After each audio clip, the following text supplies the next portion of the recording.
All right, guys, today I'm going to be doing more of a redo than a repair, and it's a leak on this Pinion Flange seal on this 57 Chevrolet's positraction rear end. And the problem is we're leaking right underneath here, so it's escaping from the flange seal around the edge. And this is actually a mistake I did on installation in doing the restoration on this vehicle. And what I missed was a service bulletin. And there was a service bulletin in August of 1957 overriding what was in the service manual about installing the flange oil seal for this year because they had a clearance problem between these castings that not just for the positraction, even for the regular ones, and the flange seal. And what you have to do with the flange oil seal on these 55 to 57 cars and half-ton trucks is run a bead of Permatex number 3 around the outside of the seal. And I didn't do that, and that's why it's leaking. Now, Permatex number 3, it turns out, is actually still available. I gave Permatex a call, and I found out that Forma Gasket Aviation brand number 80019 is equivalent, according to their engineering department, to what they had as Permatex number 3 back in the 1950s. So that's pretty cool that we can still get the product, and we can still follow the service bulletin and get it repaired correctly. So I'm going to have to pull this guy out, and the original one in here is a leather seal that was made back in the 50s. I think what I'm going to do to replace it, since I'm in here, is just put a newer replacement in from GM. This 3865358 is from the 1960s. It's basically the same exact seal, but instead of it being made of leather in here, it's made of a rubber material, probably like neoprene. So that is what we're going to replace it with. To get it off, I'm going to take off these bolts that are holding, these nuts rather, that are holding this U-bolt that's part of securing the drive shaft assembly. I'm going to start loosening those up with a 1/2. I think it's a 1/2. Yep, this is all going to be English stuff, right? No metric back then. I'm just going to take all these off, and we'll come back when I get these all loosened, and I'll show you the procedure for getting this off without losing these needle bearings. All right, guys, we're getting to the point where we can take these nuts off and the lock washers so that we can remove these U-bolts.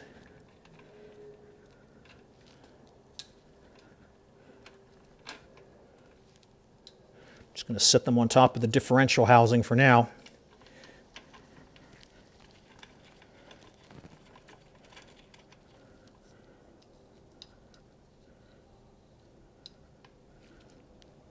In order to get it all the way off, we're going to have to push the drive shaft back a tad. All right, all 4 lock washers and all 4 nuts are off. So now, like I said, you got to get the drive shaft to move back a bit.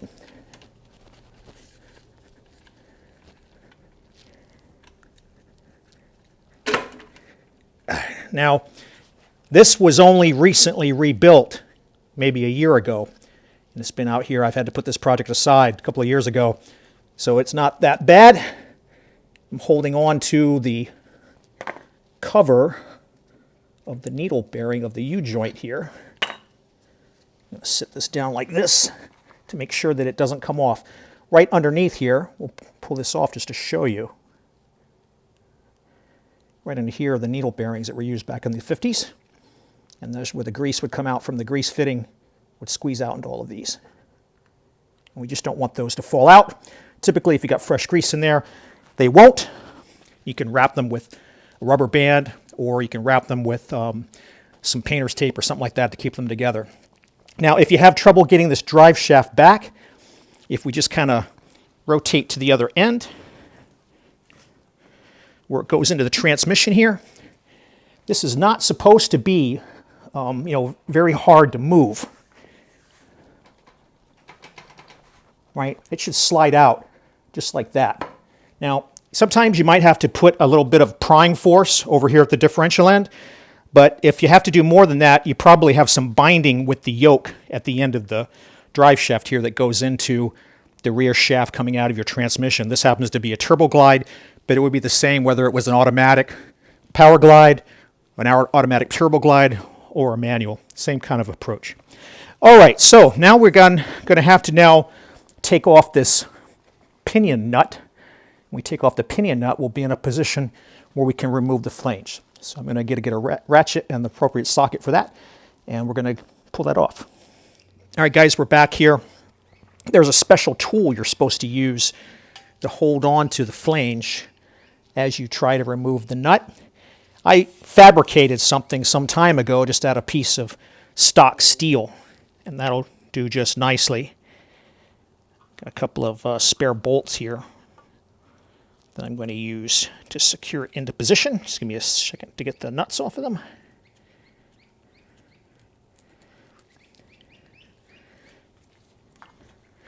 So if I can put it on this side so you guys can see.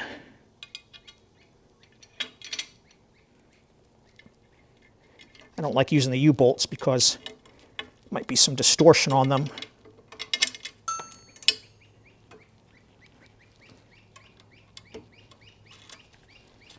We don't have to torque this down or anything. We just need to have it snug enough that there's no free play.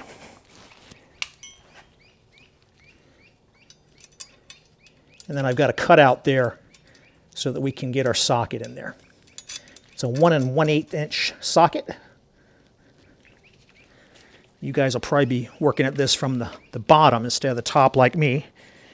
You want to take note of how many threads you see coming out, and take note of how many turns that you end up doing on this nut, so that when we get ready to put it back together, we can get the right preload established.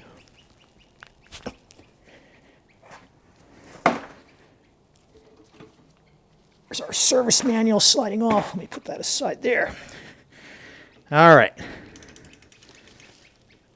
going to count that as 1, 2, 3. So this is going to take a while to get off, guys.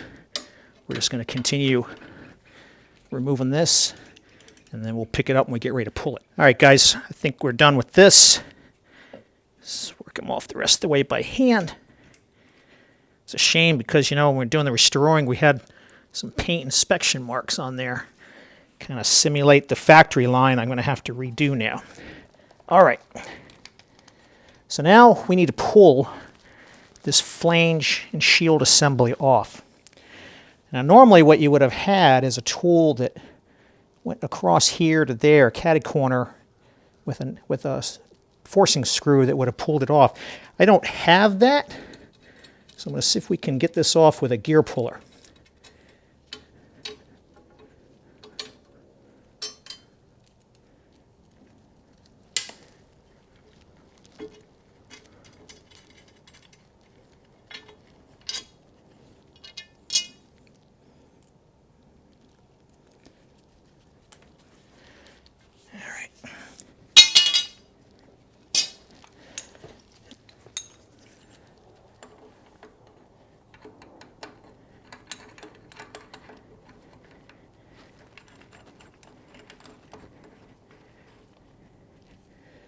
That should work out okay.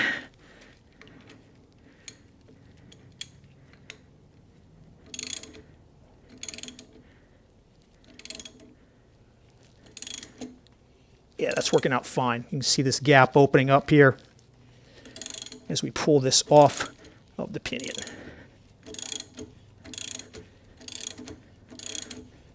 And everything I'm doing from above is what you'd normally do from below. Perspective-wise, obviously. All right, so now we've got a little bit of fluid coming out, which I should have had my pan ready, but I laid it way over here. So put that under there before it gets too bad.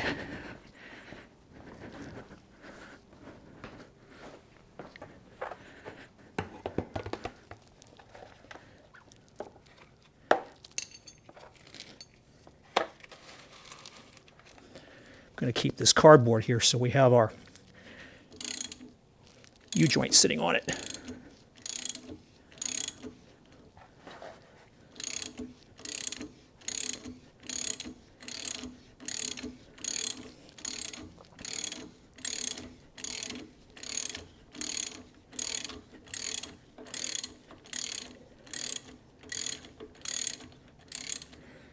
And I forgot to take our washer off.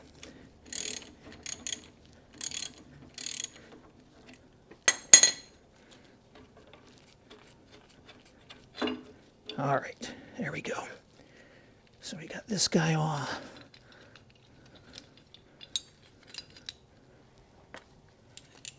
This guy. All right, there's our seal right there. So now we're going to need to get the seal separated out from the casting.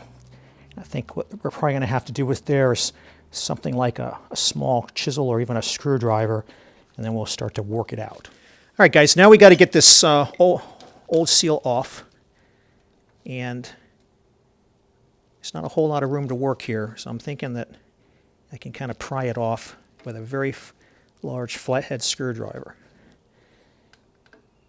A little bit of an extra thing is I would prefer not to damage the paint on this restored pumpkin here. But I do see it moving, so I think this is going to be the approach that'll work.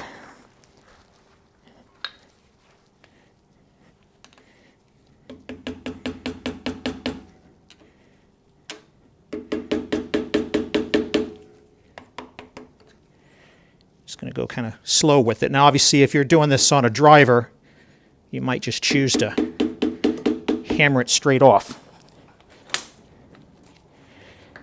I'm not too concerned about any paint marks on the top here, just on the bottom, where people could see it from underneath. Sorry, I might be blocking your view a little bit there.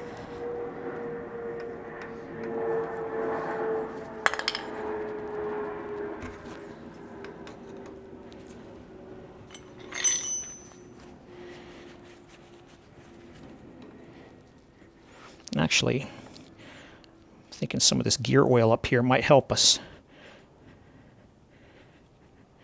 Kind of like our own little version of penetrating oil for a moment.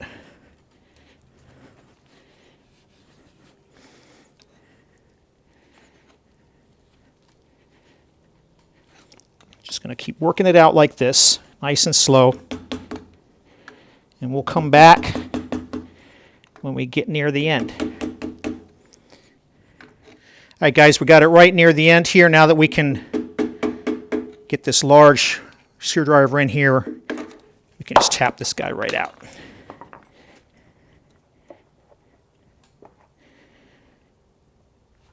And what we're going to have to do is after we let some of this run off so that we can clean the inside, we'll have to take the cap off the end and top it off.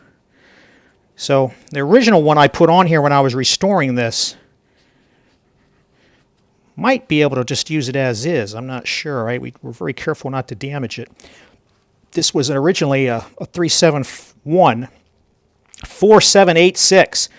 Vintage back in the day, 1955 to 57, leather seal. So this is not rubber in here, guys. This is leather. You used to have to soak these and keep them lubricated with oil so that they would stay nice and swelled up and tight. But that part of the seal wasn't what failed.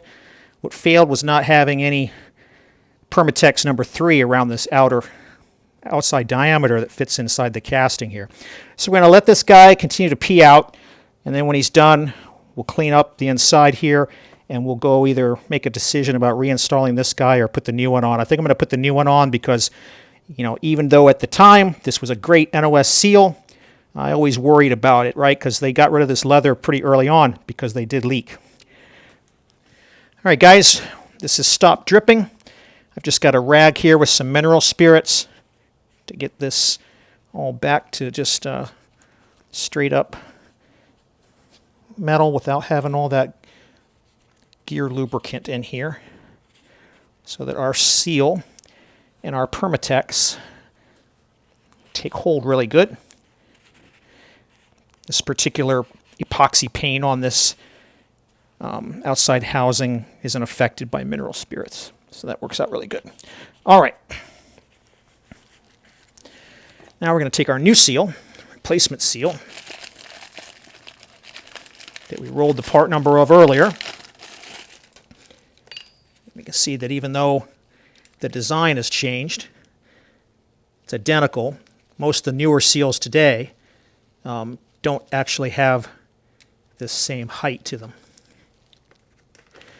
And then we're just going to take some of this gear lube that we had go into our pan here, because this is a 0-mile vehicle, has not yet been driven.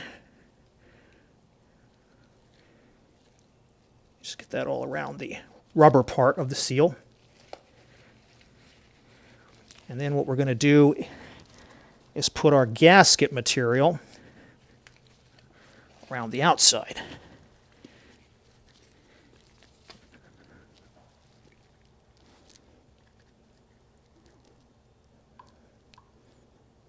Now, we don't need a whole lot, but the service bulletin from '57 did indicate that this was necessary to avoid the problem that we ran into, which was that the gear fluid, after a little while, would weep through past the seal and leak out the flange area at the bottom. And that is exactly what happened to us. All right. So this should take care of it. What I like to do is sometimes these little brushes, I'll get one of their little whiskers off, trying to make sure we don't have any of those on there. Hold this by the edge. Just kind of push it in there part way. Now these seals went in with a special tool, and I do have that tool. It's an old Kentmore 5154 seal installer. We're just going to use that tool to hammer it in.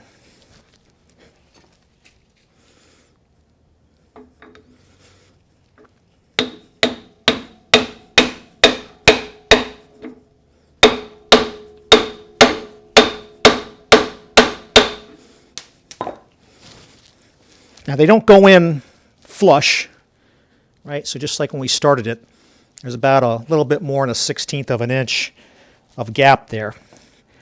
Now we're going to let that gasket material set up, and then we're going to reverse the process. We're going to put this guy back on, and we're going to go put him back into position, and then we'll go reinstall the U-bolts and our U-joint onto our drive shaft onto this flange. All right, guys, I'm just going to take a little bit of our gear oil that dripped out around here as we put it into the flange. Excuse me, as we put it onto the pinion, so it goes through the seal nice and easily.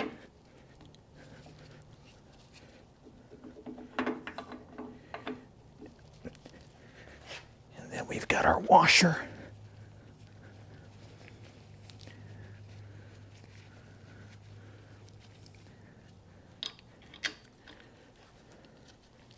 Just going to take a little rubber-handled hammer.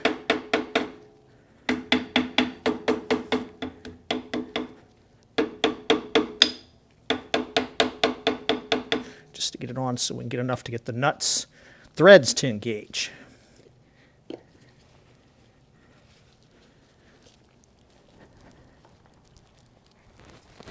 Just going to clean this guy off a little bit too.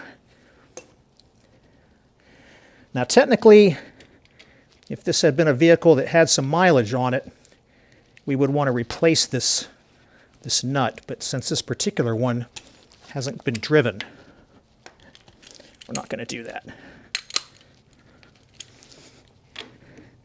Now, all I'm going to do at this point is close the gap.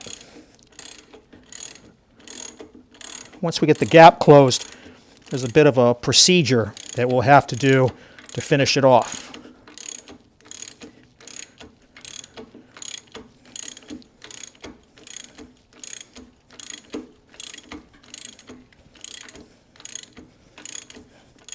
What you'll see is this shield will eventually cover on the side here, where you can see the outer flange of the seal.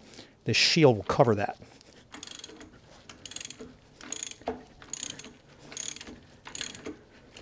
All right, once it gets past that point and gets a little snug, we'll get cleaned up a little bit here and we'll do the final step. All right, guys, so once we got this snug, so there's two things with this. If you had the differential off the housing and sitting on the bench, what you'd do is you'd put your tool like this back on it, and you would tighten the nut down until the tool required between 15 and 25 inch-pounds of torque in order to turn it. Now, when we got it on the vehicle like this, that particular process won't apply to us. And that's why I said at the beginning, you wanted to pay attention to how many turns you took it off with and how many threads you saw sticking out at the beginning. And that's the technique that we're going to be going with. So I'm going to put this back on here. I don't know that it actually is going to be necessary with it being on the ground like this, but just in case. Now, if you did that other technique and you had this guy and you had it off, you could end up tightening that nut to like 300 to 350 foot-pounds in order to get that. But when it's going to be done like this, we're just going to go until we get the number of threads showing. So we're going to have to open up the torque on the torque wrench, which is what I'm using right now, so it doesn't click on us prematurely. And all we're going to do is we're going to keep checking this. In my case, I had a paint mark. I'm going to check that that paint mark's aligned, and I'm seeing the number of threads coming out of the nut that I had when I started. That's going to keep the pinion bearing preload the same as it was when everything was first put together. Once we get that back to the number of turns or the number of threads, or preferably both, and with the vehicle all assembled like this, then you'll have this guy put back together the way it needs to be, and we'll be ready to reattach the drive shaft U-joint assembly to this flange. So at that point, we're going to go ahead and take this tool off because I've got this where I wanted it, and we're going to do that next step. All right, guys, final piece of this, we're going to pick this back up, and you're going to get it where you don't grab yourself in the nuts with it. Clean some of this bearing grease that got all over this one, dripped on it here. All right, now we're going to need to pull it back out from the yoke end.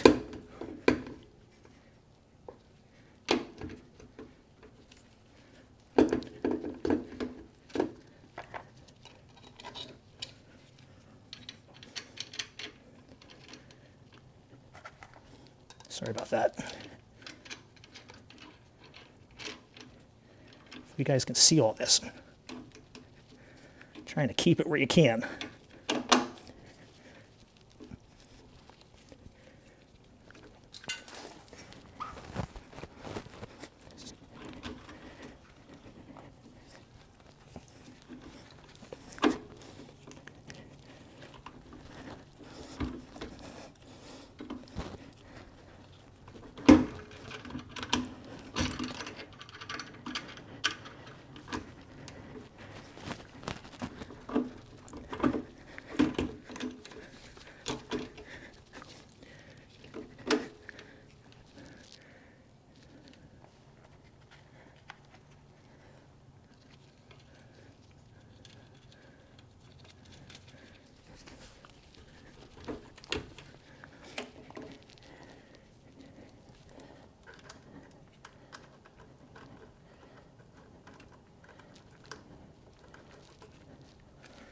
We finally got enough to get these threads on.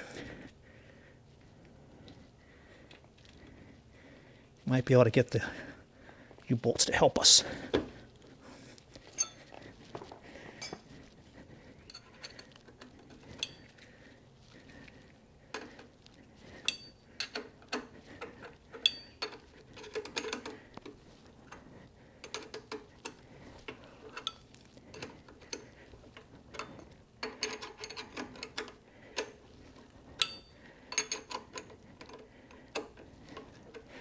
You can see we're getting that cup to slide under that little casting piece there, little shelf.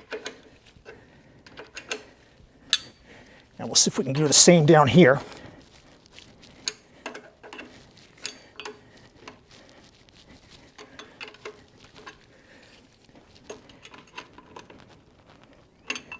Just trying to tighten up each one evenly on both sides.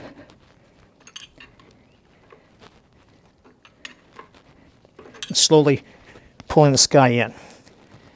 So I'm going to keep doing that, and we'll come back. All right, guys, we've got this secured back down, so you can see that the cap with the needle bearings is underneath that little piece that's molded into that flange, cast into that flange, rather. And hopefully you can see the same thing on the bottom. Try to get a different angle here. Right there. So same as the top. You know, with that cap right underneath that cast-in piece on the flange, just like we see up here. Now, the service manual doesn't talk about the torque on that. I can show you over here. You know, the procedure I was mentioning before they were talking about is they were talking about if you have this off the vehicle and you put that tool on there and you have a torque wrench on this tool while you have a torque wrench on the nut. This is the piece where I said if you got this kind of a setup, then that bar should be 15 to 25 inch-pounds of turning, while the nut torque could be as high as 350 foot-pounds, right? So this only works if it's off the vehicle. So the way we did it here, where you count the threads or you count the turns, is really all you can do. As far as the torque on those nuts, they don't give it there, but in the, this is the 57 shop manual, service manual. This is the 57 assembly manual that they would have on the assembly line. And we can see here when these drive shafts were bolted up to these rear axle assemblies on the assembly line back in 1957, the torque value on that nut and lock washer was 14 to 18 foot-pounds. And that's exactly what we did, including doing it with an old school torque wrench. Now that we drained off some of that lubricant in the back, we're going to have to top that off as well. And what we're going to do is we're going to take the cap off the back and we're going to top it off with axle lubricant of 80W90. This particular part number is just one of several. Doesn't really matter as long as it's 80W90. And then since this particular one is a positraction, we're also going to put some additional limited slip axle lubricant additive in there. Right? So again, only for a positraction. In the old days, they'd put sperm whale oil in there. Obviously, they don't have that anymore. This is what you need to put in for the clutches and that. So I hope this helps you out. I hope you learned something. If you found this useful and you found it saved you some money, go ahead and hit that like button. If you find you got questions or comments or you got another way of doing this kind of stuff, go ahead and leave it below. I'd love to see it. Otherwise, as always, thanks for watching.